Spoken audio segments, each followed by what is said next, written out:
Judy and I have been in the UK for almost 18 months now, and I must say I've really appreciated the English culture and the art of the understatement. And so if I were to describe how I feel right now, I'm somewhat surprised that I'm standing here. You might retort by, I'm rather surprised you're standing there, but we won't get into an arm wrestle around who's more surprised. I think I'm also feeling rather pregnant, if I can use that analogy around how I feel. I've kind of wrestled with what I'm about to share over the course of the week, woken up in the middle of the night, as my wife knows, and I think, the last time I was witness to a birth, I landed up on my back looking at the ceiling in the theatre. So hopefully I'm not going to do that today.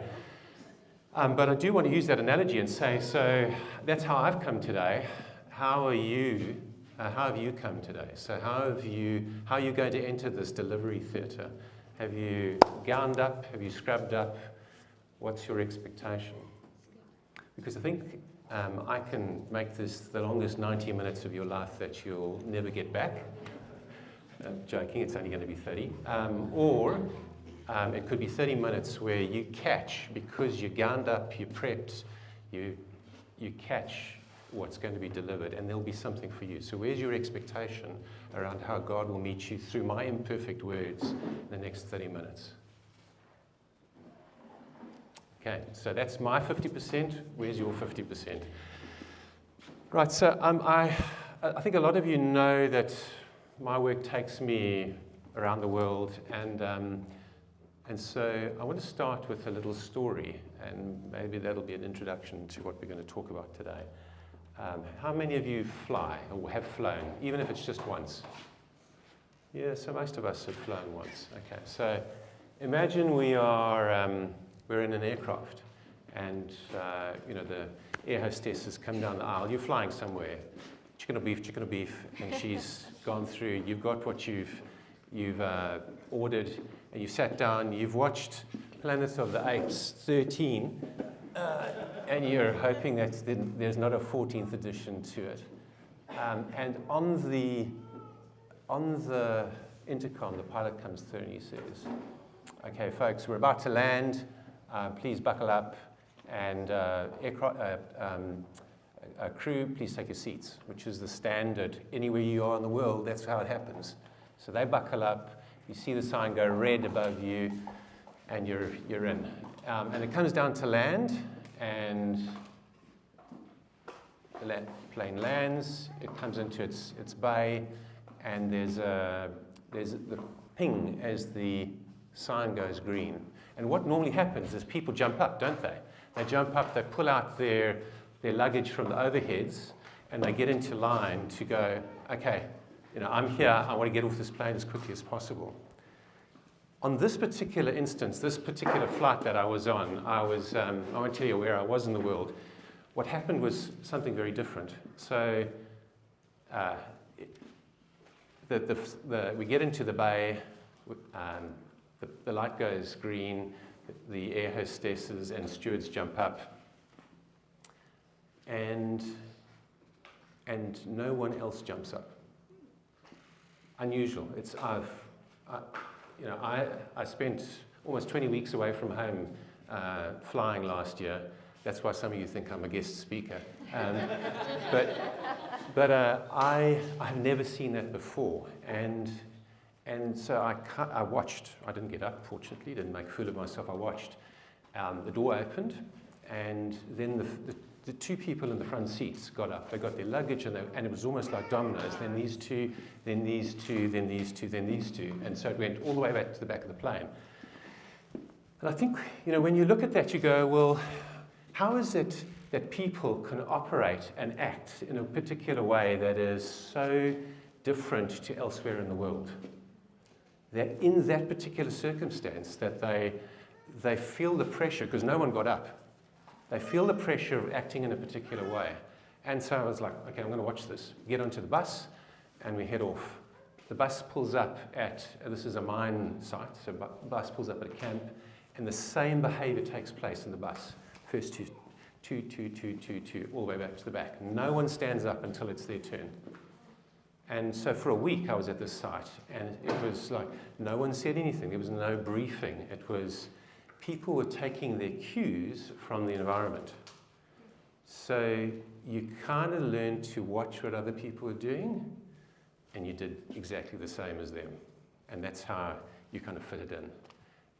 And so I want to use that as an example because part of what Shaz has asked me to talk about is Jesus and his ministry and how countercultural he was. So I use that as an example of a culture within a particular circumstance and how that encouraged people to behave and act in a particular way. What I'm going to do is I'm going to do there's a couple of portions of what we will talk through. So one, I'm going to talk to you very quickly about culture. What is culture and what kind of drives culture? Secondly, we're going to have a look at Jewish culture of the times in which Jesus and his ministry, the context within his ministry. So it's important for us to understand how people reacted to Jesus by understanding the times that he was in and what influenced their thinking, what influenced their behavior, what was happening in their society. And then I want to look at two scriptures. And those two scriptures are going to give us a sense of how Jesus challenged the existing mindset and brought life. And I think there's learning in that for us. So I want you to be open to what does this mean for me? And how do I interpret how I am under pressure from my circumstances, whether it be at school, whether it be at uni, whether it be in the workplace, the business that you run, the family, how does that influence my behavior? And how in that circumstance, do I demonstrate God's heart? Right, so first slide there, whoever's running the slide. Right, so right, just pull them all up, thanks. This might be a little bit of a reading test, but I think that what I want to pull out with this slide, and I won't go through each of them, is that you can read any one of those definitions there, and you can put Greenhouse Church in there, you can put your family in there, you can put your business in there, you can put a country in there. And when you think about it, you know, so have you driven in the UK? Yes, we've all driven in the UK. And what's it like? It's pretty polite, is it? You know, people stop and they go, after you, no, after you, after you, after you, okay, I'll go. You drive in India and it's like go-karts. There's no markings on the road, there's no police cameras, it's just mayhem. But people kind of make it work for them. You drive in South Africa, and unlike here, you have signs that say, beware the pothole, because we're not going to fill them in. The speeding limit is the minimum that you must do, not the maximum. And the cops jump out from behind a bush and fine you if they catch you. So very, very different, but very different cultures and systems of how we drive and how we interact in society. And a lot of it is around what are the messages that we receive that are often not spoken. So hence the example earlier on. And are often not spoken or not taught to us, but we learn through observation. So when you came into Greenhouse, what did you observe? What stood out for you? What is it that how people act here that give you an indication of what's expected of you? The same for your business, the same for school. Let's go on to the next one. Thanks. So I think I'll leave that there because it's going to be pertinent to some of the scripture that we look at. But I think these elements together form our values. They form our expectations around how to behave, how to live, how to engage with people around us. And I want us to look at that because I think in Jesus and his ministry was quite countercultural. He challenged the behavior that he saw. He challenged the thoughts that people had about things that they observed, and we'll see that in a moment. Now, okay, so what was the Jewish culture of the time? And I think there are a couple of things we want to pull out here. One, Israel was under occupation. So Rome was the dominant power of the times.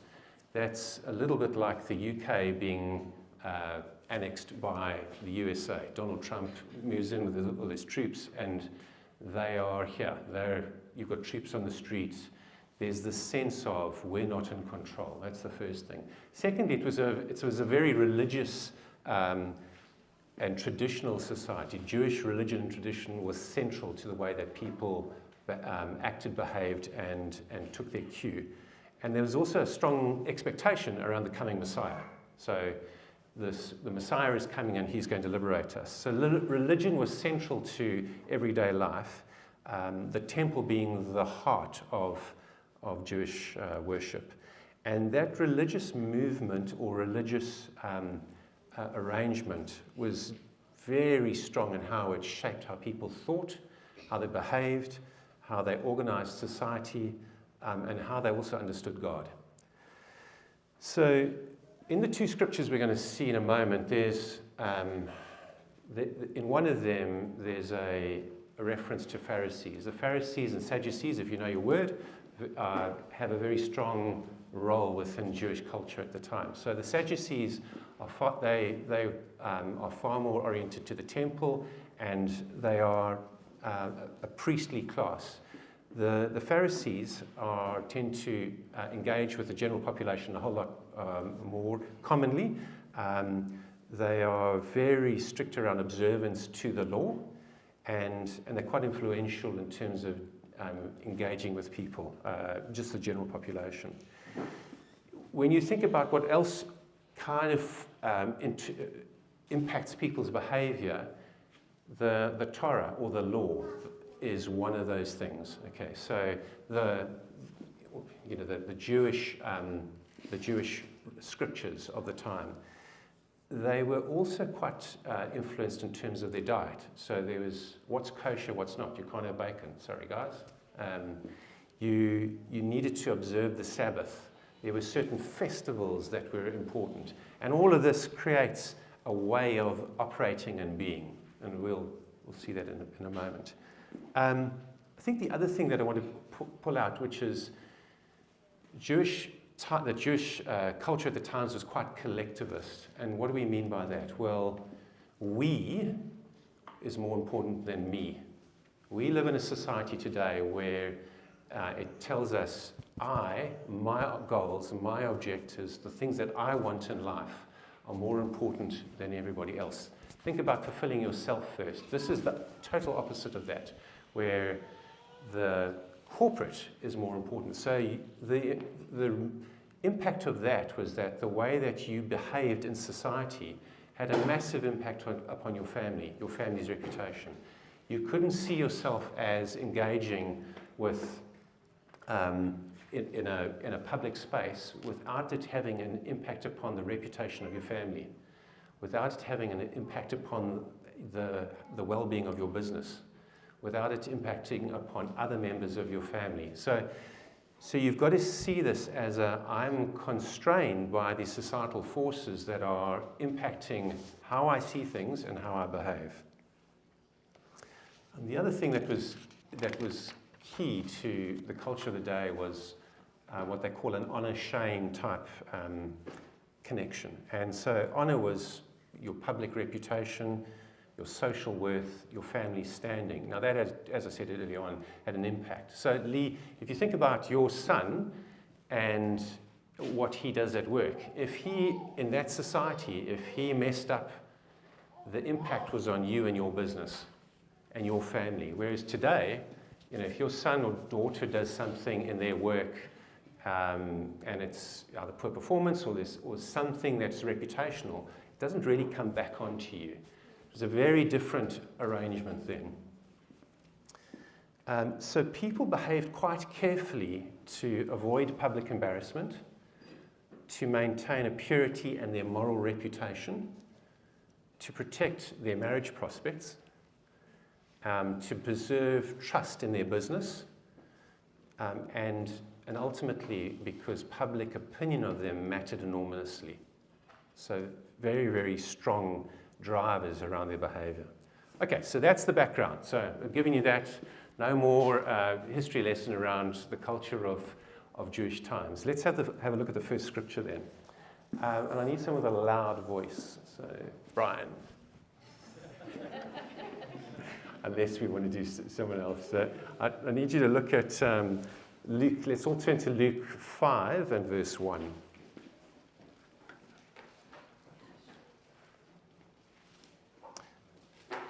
And Vaughan, while we're turning there, I've forgotten to turn on my timer. So mate, just give me a sense when we're 15 minutes in and then 5 to go. Yep. Okay, the chapter is called Jesus Called the First Disciples. On one occasion, while the crowd was pressing in on him to hear the word of God, he was standing by the lake of Gennesaret, and he saw 2 boats by the lake, but the fishermen had gone out of them and were washing their nets. Getting into one of the boats, which was Simon's, he asked him to put out a little from the land. So he sat down and taught the people from the boat. And when he had finished speaking, he said to Simon, "Put out into the deep and let down your net for a catch." And Simon answered, "Master, we toiled all night and took nothing, but at your word I will let down the net." Okay, just stop there for a moment. So what's happening here?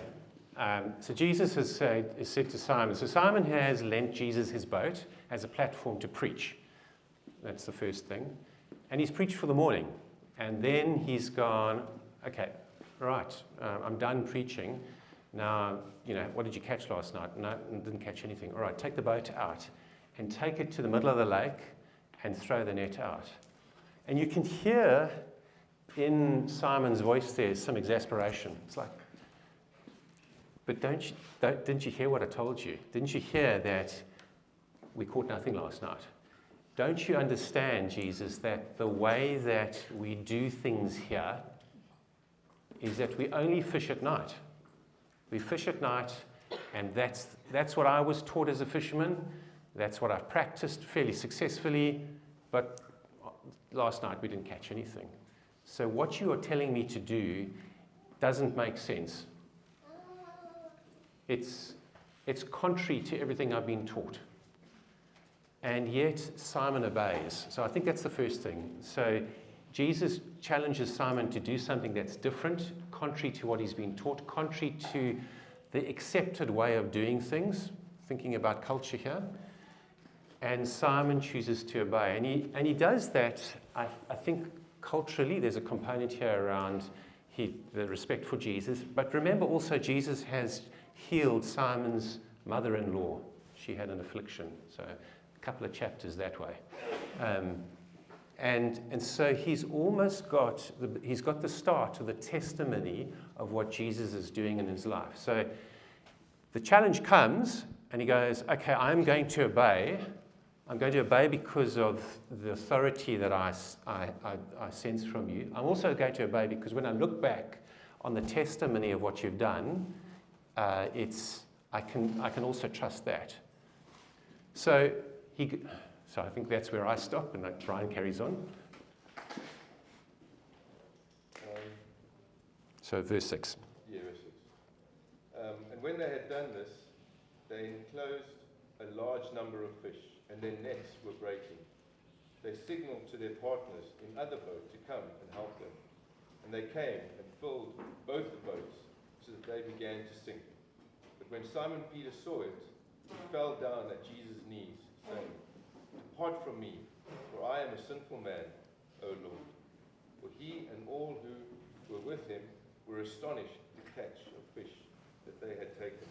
And so also were James and John, sons of Zebedee, who were partners with Simon. And Jesus said to Simon, "Do not be afraid. From now on you will be catching men."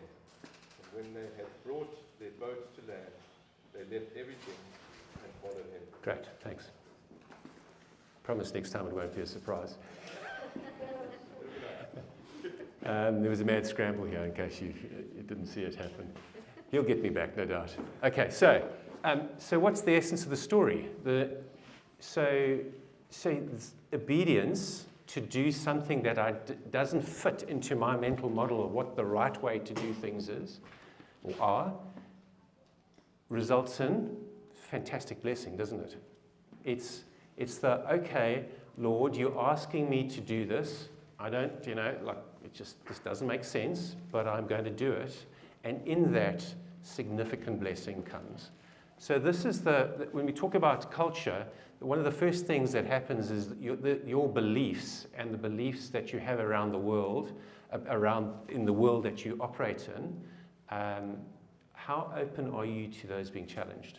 How much will you let God challenge you in that? And this is, in this particular instance, it's for your own benefit. Okay, so I think if you're writing and you're making notes, this is the one liner that I want you to write down in your notes. Sometimes, for things to change, first I must change. So sometimes, for things to change, first I must change. And we can look at, if there's things at home that you're struggling with, maybe sometimes you need to think about what do you need to change for that dynamic to change. In your business, if you're struggling with an individual or with a team, sometimes maybe I need to change for that dynamic to change. If you are in a sports club or on a committee and things aren't working, do you have an obligation to look at your own heart and think, sometimes maybe this is an occasion where I need to change if I want to see change in my circumstances. Obviously believing God that in that He will do a real work. What I had thought about putting up here, because Ant and Sue in the marriage course on Thursday, gee, feels like a year ago, on Thursday made a comment about the dynamic between people. And this is probably a topic for another time, but if you look at your relationships as a dance, and often where one person responds to the other, I do something, you respond, you do something, I respond, and it becomes a dance of life. And to get out of that, you've got to take a step backwards and go, all right, if I'm going to disrupt this dynamic in my life, if I want change in this relationship, and we get out of the habitual pattern of operating, maybe I need to change. So what is that change that's being asked of me? Okay, I need another loud voice. Spencer. Okay, so Spencer, I need you to read for us from Luke 13, verses 10 to 17, please.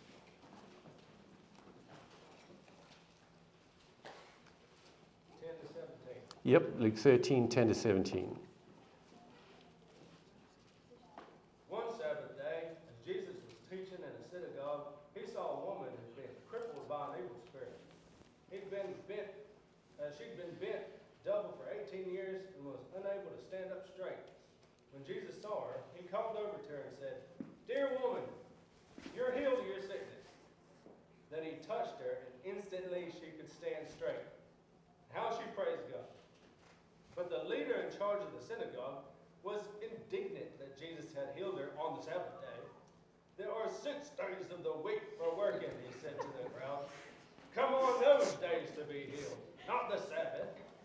But the Lord replied, "You hypocrites, each one of you works on the Sabbath day. Don't you untie your ox and donkey from its stall on the Sabbath and lead it out to water?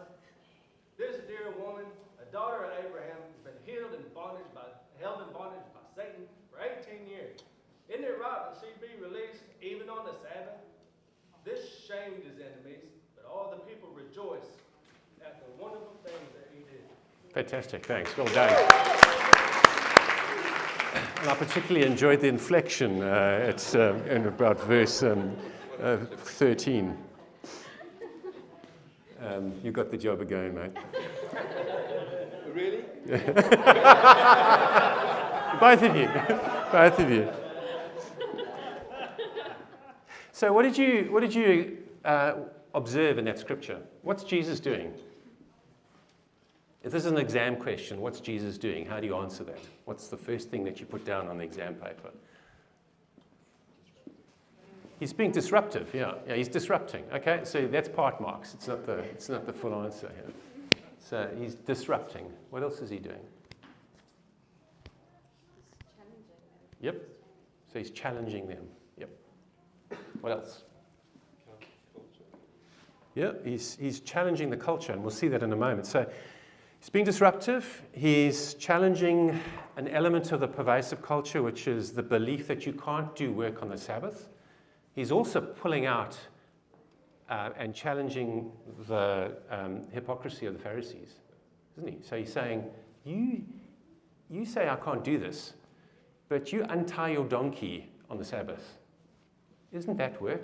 All I'm doing, this woman is bound, just like your donkey's bound, and I'm untying her, in a manner of speaking. So he's saying, don't be a hypocrite.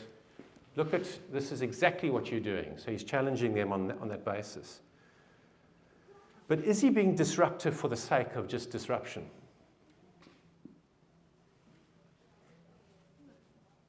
No. Why not? Why is he being disruptive? He's doing God's work. Yep, exactly that. So he's being disruptive, and what's the state of his heart? It's because he cares for that woman.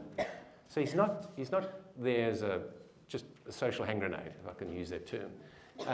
He is being disruptive because he sees the need of the woman, and he wants to meet her in a moment of need. And I think that's really important, that when God challenges us and we see things that need to be addressed, what's the motivation of our heart? Is it to bring God's justice, to demonstrate his love? Is it to unleash something that is in line with God's word? It's not about us. It's not about just creating turmoil, but it's to demonstrate God's heart. So who do you connect with most in that story? There's three players here. The first is the Pharisee, or Pharisees. The second is the lady, and the third is the crowd. Remember, there's a crowd here of people watching. So who is it that you connect most with? Who do you identify most with in this story?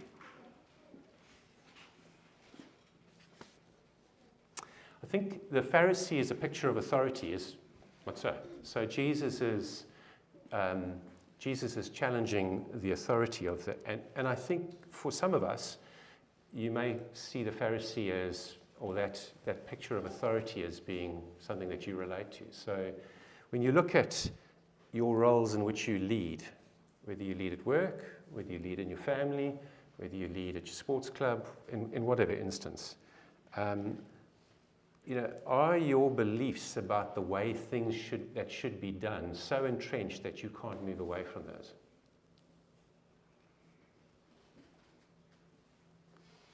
Are you defending the status quo simply because you've invested so much in it and now you can't hear from God? And it's almost, it would be too much of a step back for me to admit that potentially I'm wrong in the way that I've been doing things.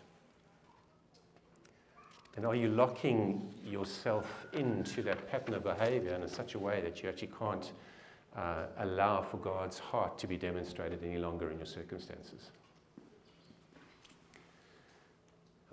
Or do you feel like, I can't admit.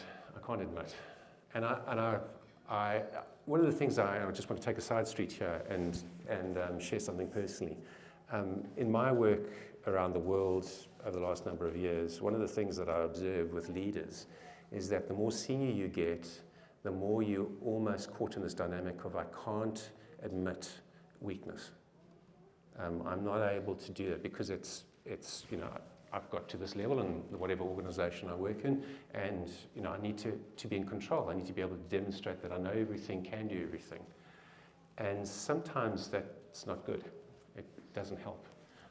Last year, for me, I got to a point where and some of you will know this, I was at a point where I went to go and see the doctor, and she said to me, look, you're at the point of being physically burnt out. And I said, well, I'm going on leave. And she said, well, I don't think that's going to actually make a difference. So we had a couple of days away in Greece for our 30th wedding anniversary. I came back, continued to do the things that I was doing, and and then I was getting massive heart pains while I was driving. It's just, the stress was unbelievable. And I don't think I've ever been at such a physical and emotional low. Went back to her, and she said to me, I need to write you off. I need to put you on sick leave. And I won't tell you what I said, but she gave me a script eventually and said, try that, that'll help. And 3 days later, I got on the plane and I flew off to Chile for a week, and then flew on to Canada for another week. And I had to come to a point where I confronted my belief about myself, which is, you have got to be able to admit that you can't do it all. And you have got to be able to say, I'm not coping. And then one of the most difficult conversations I had with my boss at the time was to say, I need help. I can't do this anymore. And he was like a bit taken aback, because everything I'd done to that point was to maintain my reputation as a leader in the business around can do, will do. If you tell me you're not happy, I would just go, I would just go, I'm going to work even harder. I'll prove you wrong. And it was just having a significant impact upon me as a person. I think the point is that, in this picture of the Pharisee, in a leadership role, can you step back and say, actually, I'm wrong. I'm wrong, or I need help, and I'm not going to defend the status quo. You might just switching focus. You might actually say, no, I identify with a woman. And identify with a woman because, given the times, and remember what we've spoken about, that was a very hierarchical society. You had Jew, Gentile, man, woman, clean, unclean. That's how they thought. So you got labeled, and you got put into your level in society. So do you think when Jesus was in the synagogue and he was he was teaching and debating, that she thought he would see her? Earlier on, Shaz spoke about God sees you. I bet you she went, I'm just a woman, and he doesn't see me. So did she think that he valued her, or that he cared about her circumstance? And so in our own spheres of influence, when there's a person in the room that doesn't look like you, not the same race, doesn't speak like you, you can bet that they feel unseen most often. There's a great opportunity for us to demonstrate the heart of God as, I see you, your opinion is important, let's get you involved. Just a simple example. But in this particular case, she's going, I hope he sees me. And he could have done something. He said, well, yeah, I see you, but you can come back on Monday. But he doesn't do that. He demonstrates his love for her by doing the miracle on the Sabbath. Very different. And has a massive stand-up fight with the Pharisees. So I think a real demonstration of God's heart. I think sometimes, so the first thing that I said to you was, sometimes for things to change, first I must change. But sometimes God just does a miracle. He does a miracle in your circumstances because that's what's required. So a couple of years ago, I was running my own consulting business, and I came to the end of an assignment, and I had nothing. It was like nothing. And when you run your own business, you're only 3 months away from kind of bankruptcy. So cash flow is really, really, really important. So that was the Monday. Monday was the last day of the month. On Tuesday, I was like, where is it? On Wednesday, I got an email from a consultancy I'd never worked for before. And they said, look, we've got this organizational design for a mid-tier gold mining company. Are you available for this assignment. And I said, yeah, okay. So they said, it was Wednesday, Thursday. They said, okay, our MD will get hold of you. Friday, I'm flying north for a tennis tournament over the weekend, and I get the phone call in the Qantas Lounge in Brisbane, and we have a conversation, myself and the MD of this business. We agree terms. He says to me, when you get back, we'll have the offer in your in basket. So get back on the Monday, and as I'm about to fly back now from Townsville, there's the offer. Absolutely manna from, this is like, I've done nothing. All I've gone is, Lord, I need you to work a miracle, because I don't know what to do here. There's nothing I can do.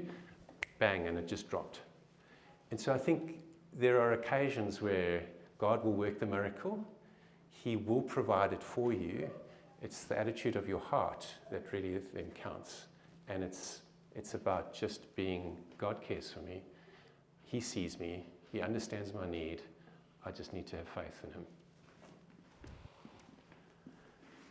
All the crowd, last set of players here. What about the crowd? So by now you should know where I'm going to with this one. So does the crowd kind of reacts in a bit of, Spencer, how did the last verse go? There was a bit of cheering, wasn't it? Enemies, but all the people rejoiced. Yeah, so they rejoiced, yeah. So did they rejoice? So now, like, if you read into the text and you think about what I've just said about about society at the time, I imagine there was a degree of embarrassment when Jesus challenged the Pharisee. I'd imagine there was a sense of relief when there's excitement about a miracle taking place. 2, there's a happiness for the woman being healed. 3, there's potentially some relief around, that was embarrassing. And then what does the crowd do? So the text is, after that, Spencer can't read it because it's white. It's white space in your Bible. And then he goes on to the parable around the mustard seed. So do you, if you're in the crowd, well, that was interesting, let's move on. Or do you reflect on whether you would have challenged if Jesus wasn't there? So would you have just left it and gone, Pharisee's right, come back on Monday? Or would you have challenged, given the knowledge that your family's reputation and what could be said about you, if you challenged, might affect your family's business, might affect how everybody else in your family is perceived, because people start to say, well, there's a rabble-rouser there. I think what's our role and how we engage in circumstances like that, it's an important point of what does this mean for me? So that white space is around reflection. And it's around the extent to which we're countercultural. And I'll just finish with this last example. When we first came to Greenhouse, we walked in, and we'd been to another church. We were kind of church hunting. Went to another church.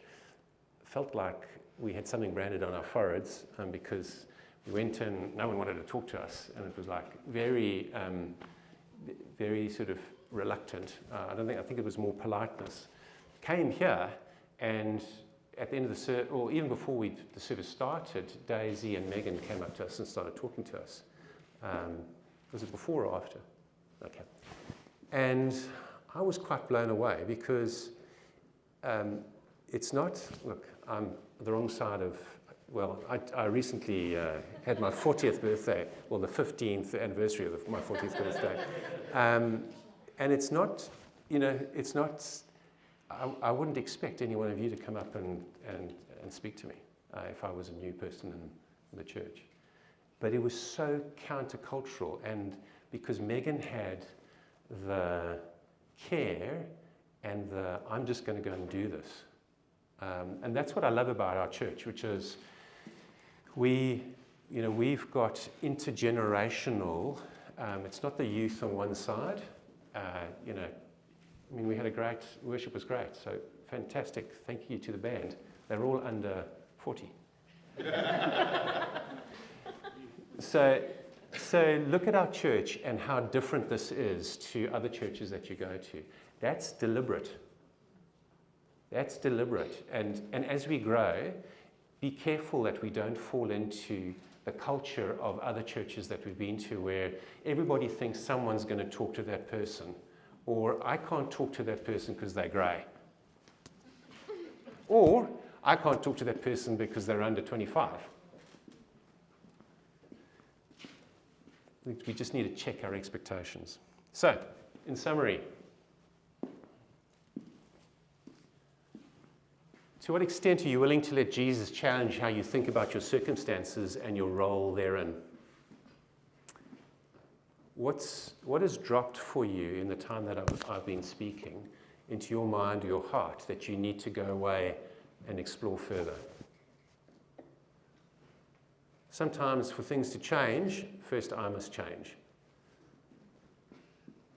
And Jesus sees you, your need, he cares about it. And sometimes it's just about being expectant and waiting for his provision to make the change happen. I'm off the hook. Thanks everyone. I appreciate you listening. And